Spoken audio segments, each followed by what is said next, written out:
लोकसभा चुनाव के लिए मतदान प्रक्रिया जारी है और इस चुनाव की खास बात यह है कि इस चुनाव में चाहे बीजेपी हो या कांग्रेस, दोनों ही पार्टी महिलाओं को साधने में कोई कसर नहीं छोड़ रही है। दोनों ने अपने घोषणा पत्र में भी महिलाओं का खासा ध्यान रखा है। कोई भी राजनीतिक दल हो, महिलाओं की सुरक्षा को लेकर बड़े बड़े दावे करती है, लेकिन ग्राउंड रियलिटी क्या है? क्या महिलाएं इस 21वीं सदी में भी सुरक्षित हैं? इस सवाल का जवाब इस खबर के जरिए आपको देते हैं, जहां किसी समय में महिलाओं को पढ़ाना भी एक बहुत डेयरिंग सा काम हुआ करता था, क्योंकि पुराने दौर में लड़कियां केवल घर का कामकाज ही करती थीं। लेकिन समय बदला और लड़कियों ने अपने भविष्य की कमान खुद के हाथ में लेना शुरू किया।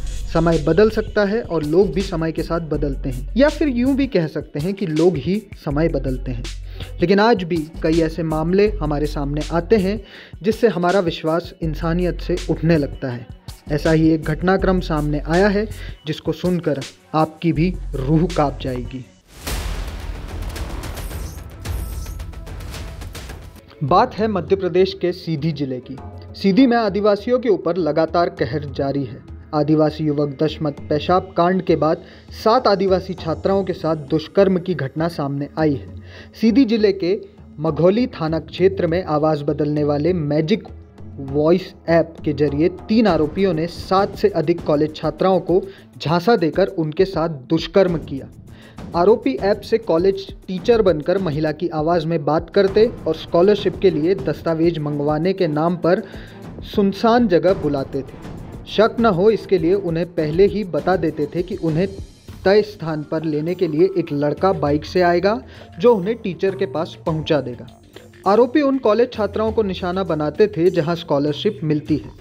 ऐसे केसेस में ज़्यादातर पीड़िता सामने आने से हिचकिचाती हैं, लेकिन एक पीड़िता ने हिम्मत कर पुलिस से शिकायत की तो जांच में खुलासा हुआ। इसके बाद लोकेशन ट्रेस कर पुलिस ने मुख्य आरोपी को पकड़ा। पकड़ने के बाद पूछताछ में 2 और लोग के शामिल होने की जानकारी मिली पुलिस को। पुलिस अफसरों के मुताबिक अभी तक आरोपियों ने 7 छात्राओं से दुष्कर्म की बात कबूली है।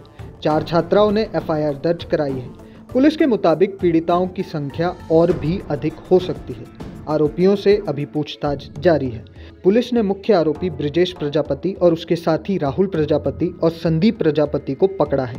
ब्रिजेश प्रजापति ने 2 शादियां की हैं। पहली पत्नी को उसने छोड़ दिया, दूसरी पत्नी से एक बच्ची है।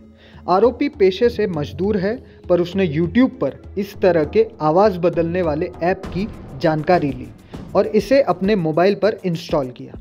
इसके बाद से छात्राओं को निशाना बनाना शुरू किया। पूछताछ में आरोपियों ने यह भी बताया कि उनके पास पीड़िताओं के नंबर कैसे आए। आरोपी ब्रिजेश और उसके दोस्तों ने सीधी जिले के एक सरकारी कॉलेज के WhatsApp ग्रुप से छात्राओं के फ़ोन नंबर निकाले थे। इन पर रंजना मैडम बनकर कई बार कॉल कर उन्हें विश्वास में लेते थे। आरोपियों ने बताया कि ये सब 3 महीने से कर रहे थे।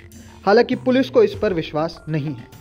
IG रीवा रेंज महेंद्र सिंह सिकरवार ने बताया कि अभी तक आरोपियों ने 7 छात्राओं से रेप की बात कबूली है, लेकिन ये संख्या बढ़ भी सकती है।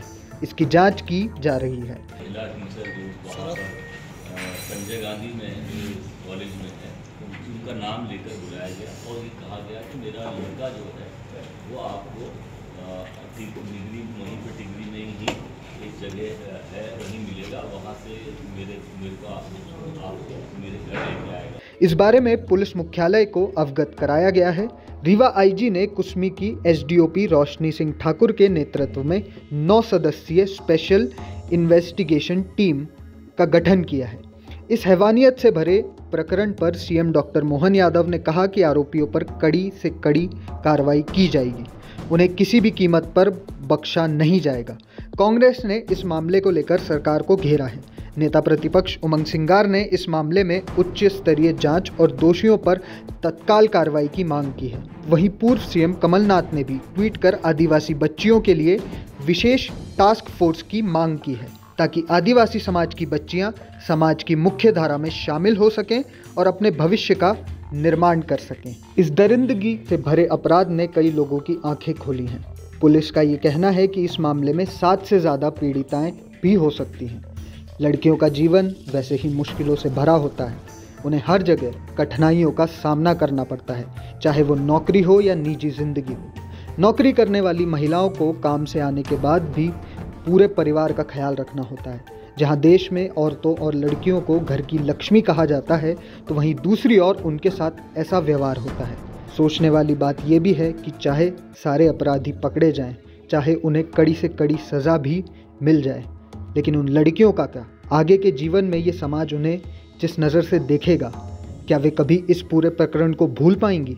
उनकी मानसिक स्थिति पर इसका कितना प्रभाव पड़ेगा, इसके बारे में भी सोचना समाज का ही काम है। इस मामले को जानने के बाद हम इस समाज से बेहतर उम्मीद करते हैं। आशंका है कि इन पीड़िताओं को सही समर्थन मिले और उचित जांच हो ताकि न्याय मिलने में देरी ना हो।